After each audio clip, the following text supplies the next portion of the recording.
Every season is spooky season in our book. So settle in and prepare to be shook. You are listening to Shook, a comedic podcast about all things paranormal and unexplained. Hey friends, I'm Amanda. And I'm Sannah. And fun fact, I have just returned from a month of hell. I had a stomach ulcer. I had COVID. I had a weird rash on my arm. Other stuff that I'm not going to say. And we're out here. I survived, and we had a little bit of a break. Amanda will talk about what she did during her break. While she was doing that, I was dying, and that's why I wasn't participating in the things that Amanda did. But I'm happy to be back, and I'm happy to be healthy. Being bedridden for weeks is the worst. And as a Gemini, I cannot be confined. I cannot be trapped. I cannot be stuck in a house. I can't be stuck in a room, in a relationship, in anything. Don't pinch her I in. just can't. Don't box me in. So yeah, basically, I'm just really happy to be back doing everything that I need to do as a single independent woman in charge of my own life. Anyway, what's your fun fact? Anyways. Oh man. Well, first and foremost, Sannah, I am just so relieved that you're better because you literally went to hell and back. You were literally stuck in your bed chamber. And I can't imagine the pain, like from all the angles, like all the ailments you had together at the same time. Forget about it. And honestly, like you're a badass for even getting through that and having a smile on your face today, given the absolute torture. I wanted to address real quick in case there was any confusion, because we did mention that we were going to be taking a break, but we ended up taking that break a week sooner than planned. So I had a couple people slide in the DMs like, where's the episode? Where are you? Why isn't it on YouTube? Well, update. One fun fact, Sannah has she figured out we had a technical glitch pretty much with episode 30, I think, video. So that was audio only. Sometimes with the software we use, there's a little bit of a lag and it kind of made everything off kilter. And I don't know how much you were able to like salvage it, but we're going to put it up there on Patreon just so everybody knows. But I had a couple people ask it's fully about that. salvaged. I will say definitely check it out on the Patreon because there is a great visual of my Hollywood Ken doll that I like slid in there. Yeah. And it's kind of funny. And yeah, if you want to watch the video version of episode 30, it is on the Patreon featuring my childhood Hollywood Ken doll. Yes, Hollywood Ken. Oh gosh, I feel like we haven't been in the studio for so long. But fun fact number 2, we're both wearing our Two Girls, One Ghost shirts that we got from Corinne and Sabrina. Thank you. And thanks again for coming on our show and having us on yours. It was so much fun. And on that note, if you are new here and you found out about Shook because of Two Girls, One Ghost, welcome. We're happy to have you. And we're just so excited about everything that's to come. We've got Shocktober coming up. Last year we did 4 episodes. We did one every single week. Since we're a bi-weekly podcast, we decided this year we're probably gonna continue with the bi-weekly thing. Maybe we'll play with the lighting, make some more fun colors like we did last year, orange or green or whatever. But we were talking about it, and just given Santa's situation and stuff that I've got going on, it probably is more realistic for us to do just the normal every other week in October for that. And I guess one other quick fun fact is that while you were bedridden, I went to Cryptid Bash with my husband and we had a great time. It was up in West Virginia and the Moth Boys hosted it. We had a great time. And I can tell you guys more tea about that later, but the final fun fact is that today is a Shook Stories episode. And this time we've got 2, maybe 3 really long stories. So it'll kind of be about the same as, 2 and 2. So with that, I guess, Sannah, you go first this week. What you got for me? Oh my God. Some stories from Maya. Maya the Medium. Remember Maya the Medium from our last Shook Stories episode? Sure do. Hey, sister, Yeah. Maya the Medium. She said, "Hey, y'all, I'm Hey, sister, Maya the Medium." Haha, just kidding. No one calls me that. I just liked it when Sannah said it during y'all's podcast. It gave me chills. Well, I saw that y'all liked my story that my sister told y'all, and I thought I'd send y'all another one that doesn't involve her, but it's still intense. Just to give y'all a brief background, I can see, hear, and feel spirit. Sometimes even smell them, but that's usually only when I know my grandma that passed away is visiting me. I'm also very sensitive to demonic entities latching on to me, which I have a few of those stories if y'all would like to hear them. Yes, send it. Bring it on. There's a gnat in the stew. I also have predictive dreams where I will see something happen to someone, or I'll get some type of hint that something will happen to someone. And the moment I wake up, I will yell that person's name. Crazy stuff, I know. I'm honestly having a hard time deciding what will be the first story that I tell y'all and y'all's audience because they're all so good.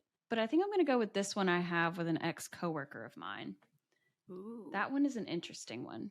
I just hope that y'all believe everything I say because it will get a bit unbelievable at times. Insert nervous laughter. So, a few years ago, I was pretty close with one of the ladies I worked with. She knew about my psychic abilities, and she was a very religious woman. Most religious people don't believe in my abilities, but one of our first encounters involved me sensing that she had lost a close relative of hers. I didn't know her at the time, but I approached her and said, "I'm sorry, I know we don't know each other, so this might be weird, but I have a question. Are you okay? Did someone close to you recently pass away?" And she looked at me and busted out crying because she had just went to his funeral the day before. From that moment on, she would kind of treat me the way my sister said she does with all them questions. Asking all them questions. Oh my Making God, Maya, statements. I Assuming? love you asking all them questions. Yes, making statements. Assuming? Assuming? I love that video so much. I haven't even Same. thought about that video in like 10 years. Yeah, same. Elderly. Now, before I continue, let me. I'm so sorry. I gotta watch that video now. Asking all them questions. Now, before I continue, let me give this coworker a fake name. Kate, that will be what I call her. So I was asleep and started having a weird dream. I dreamt about Kate, and in my dream, she was crying. In the dream, I slowly approach her.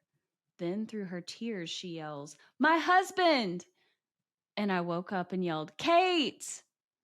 When I woke up, I didn't move. I just laid on my side and looked at my window that was right in front of me. I immediately see a black shadow of a hand coming towards my face. I was petrified. The shadow noticed that I saw him and stopped. I said, "Who are you?" very softly. And then the shadow grew large enough to reach the ceiling and then dropped to the floor. And I felt a huge pressure on my chest and took my breath away. I was very scared, but since that wasn't my first time experiencing something like that, I did what I'd usually do, which was tell the spirit to go away. You're not wanted here. And I said a little prayer. It was a little after 2:50 a.m., which wasn't time for me to get up, so I tried to go back to sleep for a little bit before I had to get up for work. As soon as I get to work, I see Kate, which she arrived late too. I approached her and asked her if her husband was okay. You guys would not believe what she tells me. I still think about it and be like, man, that shit's unbelievable. But I believe it because I didn't even tell her what had happened to me yet. She starts with, "He's in the hospital." What? So I'm going to tell this part as me and her talking back and forth, starting from after her saying he's in the hospital and I asked why. Prepare yourself for some intense shit. Amanda, Oh, you want to God. help me with this script? Oh yeah, who you want me to be? You want to be Maya the Medium? I gotta be Maya the Medium. You've got to be. It's your story. Come on with it. All right, let's see. And if Hold on, and hold Maya, on. if you send us more stories and you do the script format, just I'm casting myself as Maya the Medium, Consider yourself cast. starring Sannah as Maya the Medium. That means I'm Kate, correct? Yes. Okay. Girl, it was so crazy this morning. So, you know how usually every morning I wake up at 4 a.m. to get ready for work? Well, this morning, something just told me to get up earlier. Like, my body just sat up, and I looked at the time, and it's 3:15 a.m. Oh, damn, girl. I bet you're sleepy. Yeah, I am, but I don't even care about that because then I get up, go to the restroom, wash my face, brush my teeth, and I glanced up at the mirror and saw my husband just standing on his side of the bed. I'm like, babe, why are you up? You're never up at this time. He didn't say anything, but that wasn't weird because he's not a morning person, so he's usually quiet. So I was done in the restroom and I turned around to go to the bedside and grab my glasses when I see my husband still laying in bed and then instantly see a black figure standing in my window and I felt like I couldn't move. Stop lying. I cannot make this up. I know it sounds crazy, but that's what I saw. It was like a shadow standing at my window looking at me. Bruh, I believe you. It does sound crazy, but I fucking believe you. Then what happened? He stood in silence and pointed at the mirror that I was just at. I told him to please leave because you're not wanted here. I told him to get the fuck out of my house, but I was so scared that I couldn't even yell at him like I wanted to. He's still pointing at the mirror, so I started feeling like he was trying to show me something, so I looked back. Nothing was in the reflection like I expected, but then all of a sudden, my husband started moaning and groaning very loudly and was holding his chest. Kate, no. Yes, Maya, I thought my husband was dying. I was so scared. Kate, bruh, I'm gonna let you finish, but I literally just experienced something kind of fucking similar to that. Like, okay, whatever the fuck visited you guys had to have just visited me right before. What, are you serious? Yes. I then tell her what happened to me. Maya, I am stunned. Look at me. I'm shaking.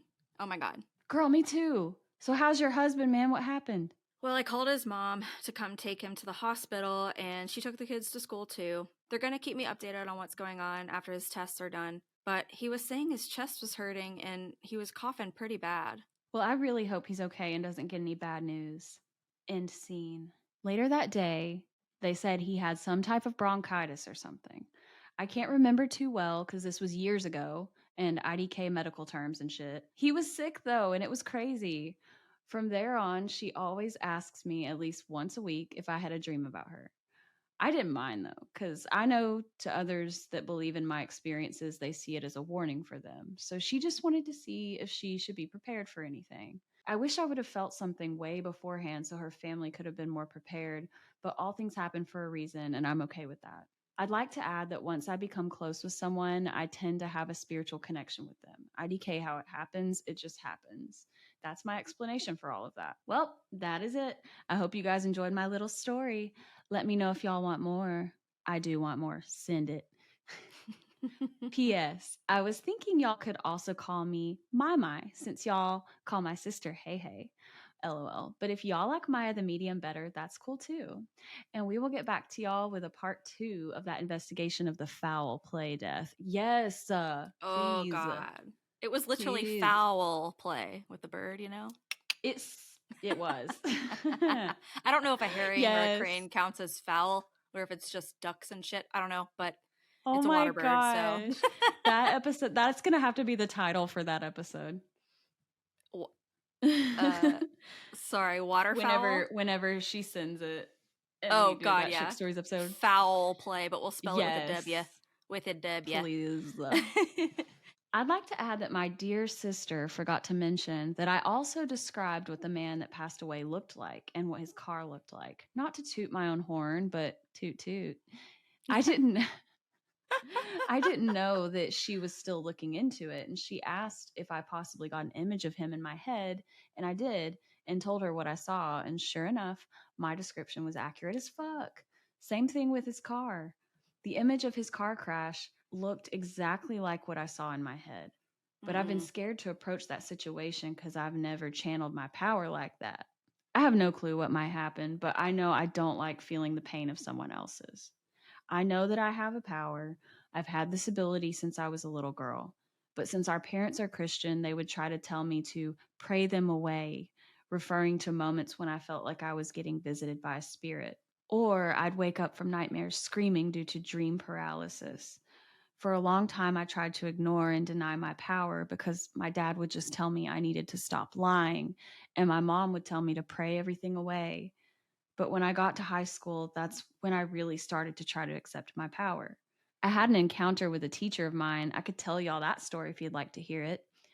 Yes, we would. And I believe we will wrap up our Shook Stories episode with that story about Mai's teacher. But first, Amanda has a Shook story as well. Yeah. Okay, first and foremost, My has entered the chat. Okay, that is your name now. Mm-hmm.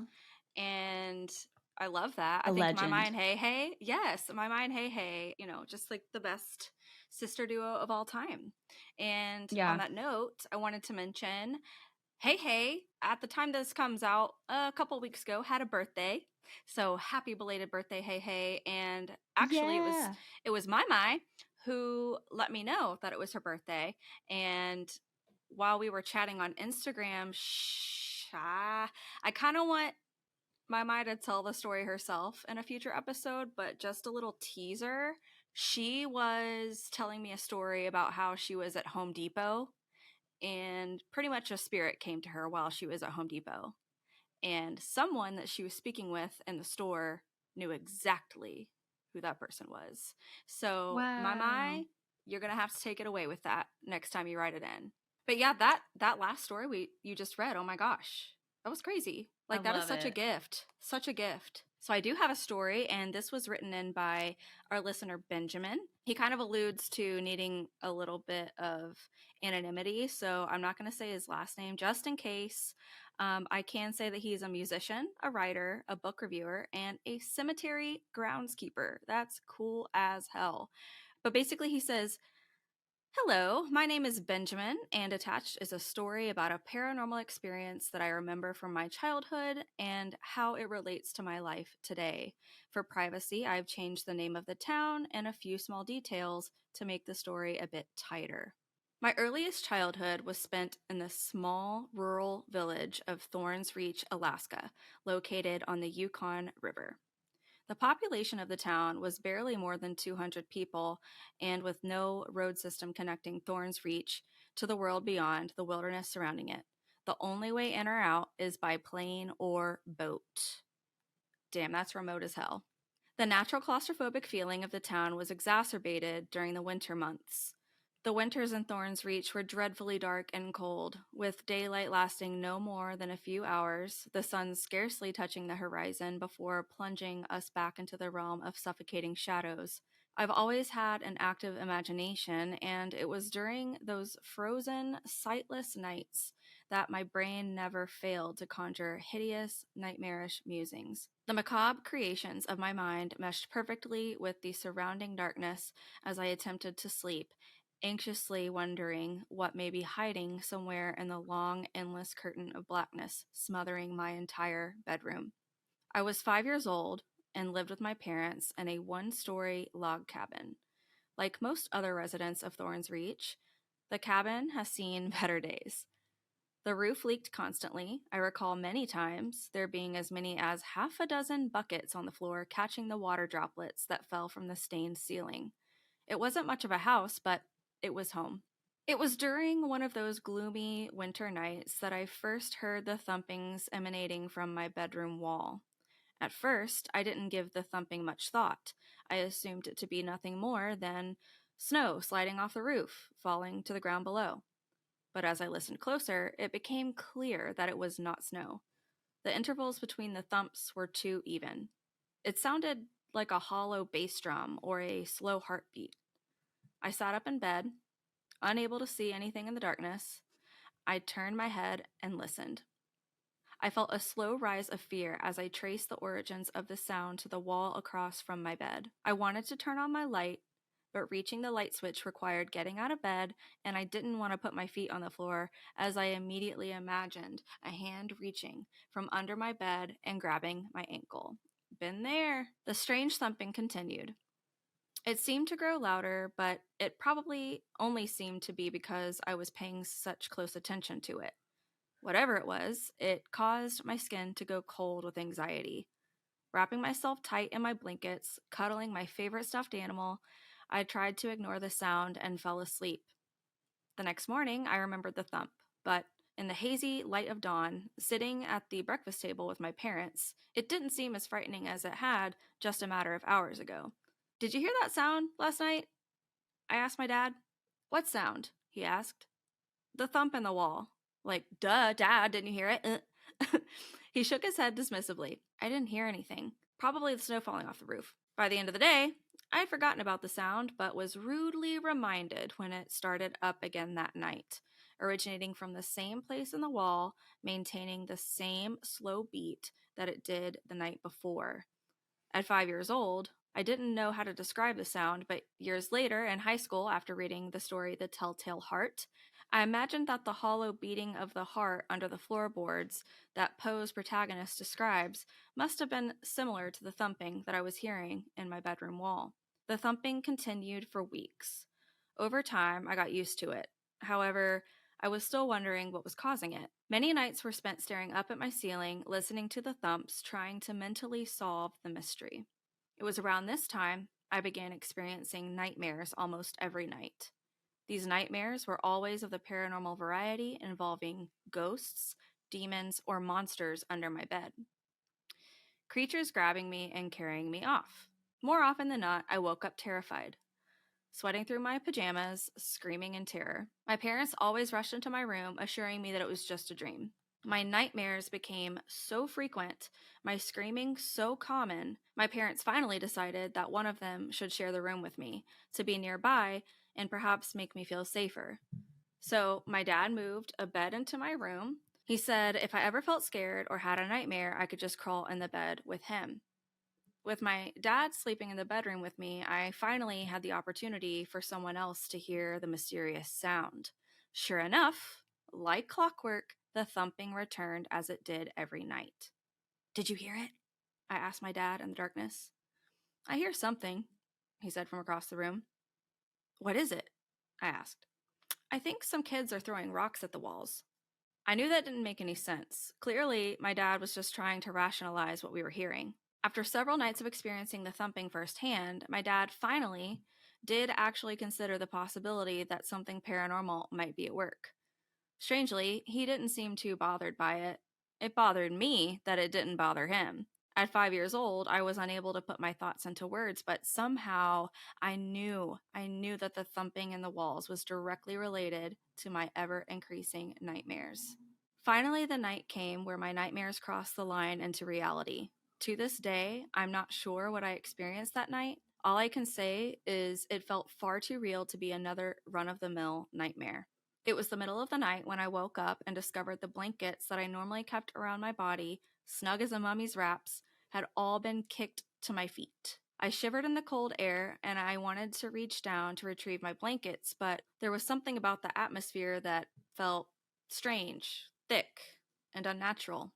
Lying in the fetal position, my stomach swam with unease. I couldn't shake the feeling that something was watching me, waiting for me to move. I thought that if I could just hold still, whatever it was that was observing me would think I was still asleep and leave me alone. Suddenly, I felt something squeeze my shoulder. It was a light squeeze, but there was no questioning its reality. I felt my skin give way under the pressure of the touch. Without thinking, I rolled over and came face to face with something I will never forget. Standing at my bedside was the gray form of an old woman. Her long hair fell over her bony shoulders like cobwebs. Her withered face was missing one eye, the socket filled with gristle. She smiled at me with a near toothless grin. Oh God. My face twisted in disgust as my eyes dropped down to her thin frame. She was dressed in rags. Her legs disappeared from behind the bed, but what I saw of them was no more than mangled hunks of meat hanging off of naked bone. Her legs looked like something that you would throw to dogs. I gazed up at her skull-like face, my heart racing in my chest. I could barely breathe through the fear. Wide-eyed, I stared at her for several long seconds until her ugly grin slowly faded and disappeared into the blackness of the bedroom. In the aftermath of the vision, I didn't scream as I expected I would have. I was frozen. I felt as if the frigid air around me prevented me from moving. The image of the woman stayed with me for a long time after disappearing, like a flash of light behind closed eyes. For a few moments, the image of the old woman consumed all of my being. There was nothing else but me and that hideous gray woman. Slowly, I regained awareness of other things, notably my father's snoring, accompanied by that ever present thump in the walls. Strangely, the terror that I experienced gradually gave way to a placid calm. I felt as if the mystery had been solved. The vision was far too vivid to be one of my regular nightmares, so I reached the only logical conclusion that I could. My house was haunted. This conclusion actually made the thumping easier to live with. My parents and I only lived in that rundown old log cabin for another year before moving to another town, but in the space of that year, I felt the cold squeeze on my shoulder several more times. Rather than respond to it, I simply shrugged it off, as if to say, go away, to whatever it was that was touching me. Over the years, the fear and certainty that I felt as a child dulled to the point that I began questioning what I had seen. By the time I was in my 20s, I dismissed the whole terrifying event as a symptom of my overactive imagination as a child, exacerbated by my frequent nightmares. It's only recently that I finally made some unsettling connections that caused me to reconsider the events of that frightening night when I was 5 years old. Several years before my birth, an old woman went missing in Thorn's Reach. She had been the grandmother of several of my friends, but she was rarely spoken of. Her disappearance was something nobody in town liked to talk about. The rumor was that she was murdered, but no one could be sure. The old woman's disappearance went unsolved until our old cabin was torn down in 2021, when workers discovered a scattering of human bones under the dirt nearby where our front porch had been located. Examination of the bones revealed that they belonged to an elderly person. With this discovery, everyone in Thorn's Reach seemed to believe the case of the missing grandmother had been solved.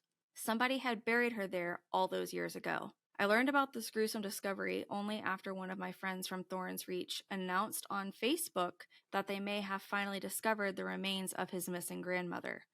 After hearing this news, I couldn't help but think there was something more than just a nightmare and imagination at play the night that I saw the old woman standing next to my bed. I still shiver thinking about all the times I played in that yard, trampling over that woman's bones. Was she trying to get my attention by touching my shoulder as a child? Who knows? Damn.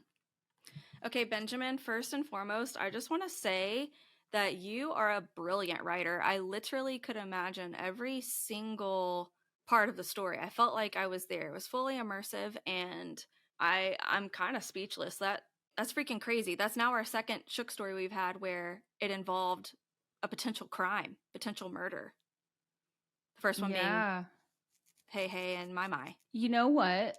Like the What? whole time before he actually saw the old woman, I could not stop thinking about our family hamster, Hamtaro, that we had when I was a kid. This hamster used to like always escape in the night and like crawl into bed with me. Oh, And it would wake me up because I would feel something like crawling on me, and it was so scary. And then it was also scary because it was like, what if I roll over on I Hamtaro? know. And I love that name. And then one day, Hamtaro escaped for the last time, and Oh he no. got stuck in the walls. And so we could just hear him knocking around in the walls, literally.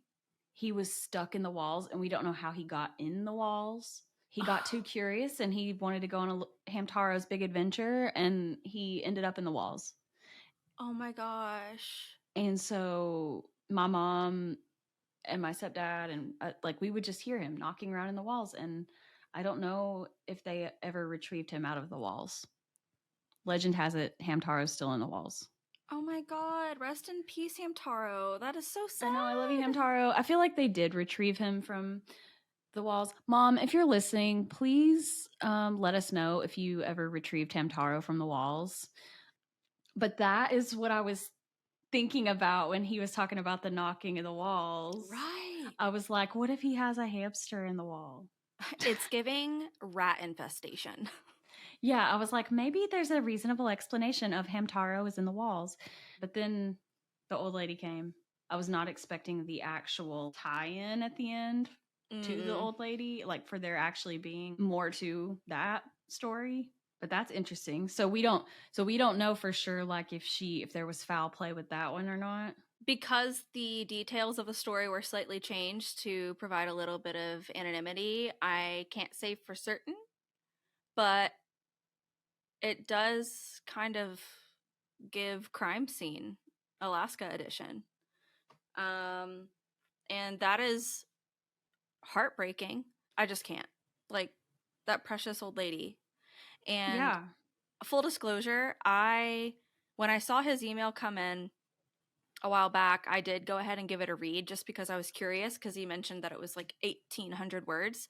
And I said, "Oh, this ought to be good." When I tell you, I got to the twist at the end, my mouth, my jaw hit the floor. It was agape. It was simply agape. And I had chills running down my body. I was like, "Are you joking right now? Are you joking right Yeah. now?" That is one of the most chilling and really, really, really well written stories. And I love that it takes place in Alaska, because Alaska is a super spooky Yeah. place, as Sannah has covered. And we'll probably do more on that, because the Alaska Triangle is super, super spooky in a bunch of different ways. Mhm. So that's just, yeah. But yeah, thank you, Benjamin. That was great. And Sannah, on the Hamtaro front, I am so sorry to hear that. You also jogged my memory about a lost pet that I had. So, one thing about me is I am a huge fan of reptiles and amphibians, mostly on the reptile side, but when I was a kid, I used to I caught everything. I caught I had everything. I had frogs, I had toads, I had, and this is an insect, but I caught a praying mantis one time, and he was a big boy, and I kept him alive via several grasshoppers for about a week, and that was interesting. I used to have a blue-tailed lizard. I actually probably had two blue-tailed skinks. Um, but one of the first things I ever caught was a beautiful, teeny tiny, not even an inch long black salamander. And I don't remember if I gave him a name or not. I think I just called him Sal. And I put him in a jar, his little mason jar. I gave him a little miniature habitat with some moist soil, a twig, some foliage, maybe a little lichen up in there. Like, he had a full blown ecosystem. And of course, he also had holes to breathe. Well, we also had our first house cat, Brooke. She passed away. Oh gosh. She passed away probably at this point like 10 years ago, but we still miss her because she was our first cat. But she loved to catch critters that came inside. So one day I go to my little corner of the bedroom where I have his jar, and I look in, and Sal is not in the jar. And I'm thinking, "Oh crap. He either buried himself under the foliage, or he is somewhere in this house, or Brooke has digested him. I'm not sure which." So 2 weeks later, we still have no freaking clue what happened to Sal. My mom and I are cleaning the living room. I pull the couch back to start vacuuming, and lo and behold, Sal's basically mummified remains were crumpled up under the couch. He had dried up like a little raisin. Yeah, it was pretty tragic. Damn. Yeah, pretty tragic. Pretty tragic. Poor So Bevy. yeah. So we all just, I guess the moral of the story is, you never know. You may have wildlife in the home. Wildlife may be causing a ruckus in your walls, in your carpet, under the couch. You never know. That's the moral of the story. So rest in peace to Sal and Rest Hamstaro. in peace to Sal and Hamtaro. Y'all were real Seriously. ones. Oh, speaking of snakes, I already told Santa this, but okay. This has been a super crazy snake season, and I am hyper vigilant always, always, always, especially since I got a puppy, about keeping my eye out for snakes. in case you don't live in Georgia or the Southeast, just so you know, in Georgia, we don't have very many varieties of venomous snakes. We have cottonmouths, also known as water moccasins. We have copperheads. We have a couple different kinds of rattlesnakes, and maybe in South Georgia is where the coral snakes are. So it's mostly rat snakes, racers, garter snakes, all the benign creatures in the wild. I've seen a lot of water snakes this year. No big deal. They're harmless. But the other day I was walking Bowie and I was talking to one of my neighbors. I had my back turned. And despite the fact that I'm always scanning, it scared the absolute shit out of me when I turned around and sunbathing right a foot in front of my face in the middle of the street was a copperhead. It was juvenile, so he probably had pretty potent venom. And I know they typically don't kill humans, but I've known some people who had their dogs get bitten by copperheads, and it's pretty scary when that happens. So I immediately pulled Bowie back and I was like, holy shit. And another neighbor had come, started to walk down my cul-de-sac, and I was like, hey, FYI, there's a copperhead that just slithered into the yard across the street, so be careful when you're coming back around. She goes, forget about it, I'm not even coming. So she immediately did an about face. She was like, see ya. But yeah, I have to say, it was not scary but startling moment for me. But at the time, I was just so enamored by the fact that I had seen a snake. I was like, I've never seen a live copperhead in the wild. I've seen dead ones in the wild, but never just chilling in the middle of the street. So anyways, be careful out there. It's still hot down in the south, and the snakes are probably not going to go away until it gets cold. So just be mindful, especially if you have pets. So that is my public service, my public service announcement. Thank you. Yes, I'm a Slytherin for those who are wondering. Thanks. Wow. 50 points for Slytherin. So, Sandy, you've got one more from my, so let's wrap it up with that. I do. Back to my, also known as Maya the Medium. This is Maya's story about her teacher. So, I was a freshman in high school, and my teacher, we'll call her Miss Olive. Miss Olive was one of those teachers that was very happy every day. One day she came into class not as happy as usual. As soon as I stepped into the room, I suddenly felt sad and looked at her sitting at her desk with her head down. I decided not to say anything until the end of class. During the whole class, she was quiet, short with her sentences, and just very sluggish, and looked like she'd been crying. At one point, she was sitting at her desk, and I was looking down. Out of the corner of my eye, I thought I saw a little boy standing in front of her desk. When I looked up, the boy was gone. So the end of the class came and everyone left, and Miss Olive was sitting at her desk still. I walked up to her desk and stood beside where I felt that little boy standing. I asked her if she was okay, and she said, "Not really." I told her this. "Okay, I'm sorry if this is out of place for me to say, but I feel like something is wrong, and I wanted to ask you a few questions." She looks up at me as if she's intrigued and tells me to go ahead. So then I ask her the following questions. Have you had someone pass away? If so, might it have been a male with a name that starts with a C? I also apologized and said if she didn't want to talk about it, that it was understandable. But she tells me through tears that her son passed away when he was 7 years old. His name was Kason. She couldn't hold back the tears at that point. I started having words pop into my head that I felt like I should say, and they were from Miss Olive. So I said, "This is going to sound weird, but I think Kason is right here next to me. And he wanted me to tell you that he's okay and happier now, because he always gets to be with you. He also said that it wasn't your fault for what happened, and he knows that, and you believe that. He can still feel your hugs and kisses." By this time, we're both in tears because I'm starting to feel her emotions and it's getting overwhelming. I tell her again that he's very happy, just like a kid should be. She told me he was hit by a car while he was playing outside in their yard and the car drove off the road. And she blames herself for not protecting him enough. And that day was the 2-year anniversary of his death.